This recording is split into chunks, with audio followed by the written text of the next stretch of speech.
নমস্কার, অ্যাকোয়াটিক শুভ ইউটিউব চ্যানেলে আপনাদের সবাইকে স্বাগত জানিয়ে আজকে ভিডিওটি শুরু করছি। আজ আপনাদেরকে বলবো কিভাবে ফাইটার ফিশ অর্থাৎ বেটা মাছের জন্য আপনারা কিভাবে জল রেডি করবেন।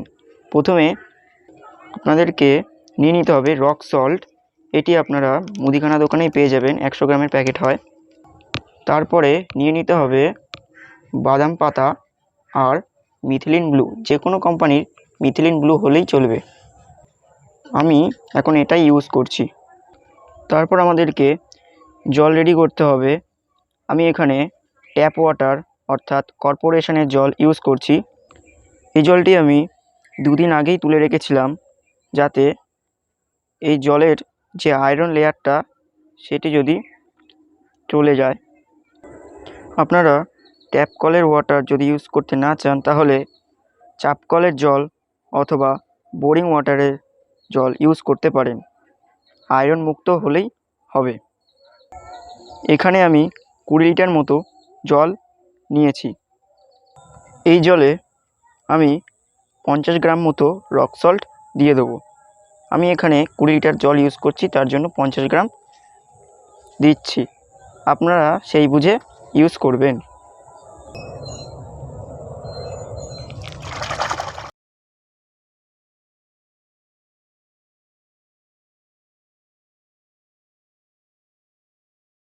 তারপরে আমি এই বাদাম পাতা দুটো জলে দিয়ে দেবো।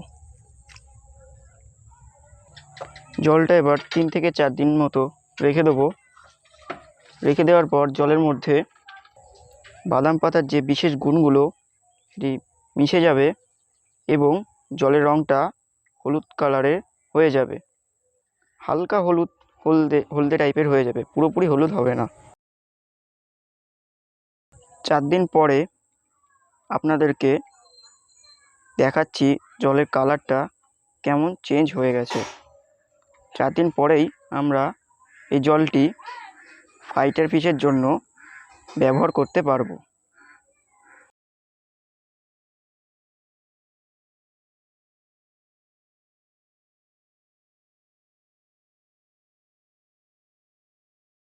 এখন জলের কালারটা অনেকটা চেঞ্জ হয়ে গেছে। একটা পাত্রের মাধ্যমে দেখাবো।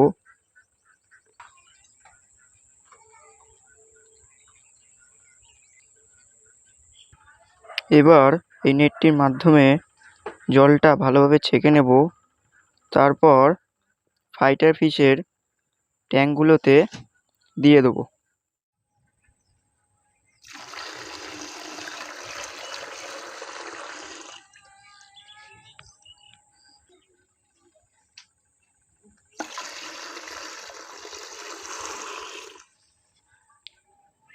আমি এখন বেটা ট্যাঙ্কগুলোতে জল দিয়ে দেবো।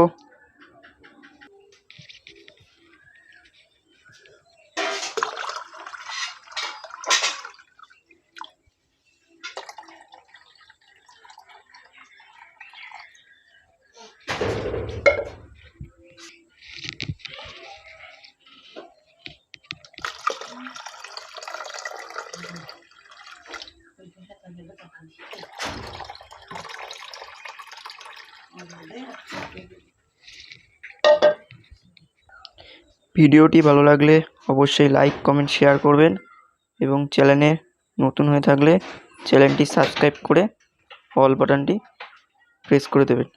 ভিডিওটি এখানেই শেষ করছি। নমস্কার।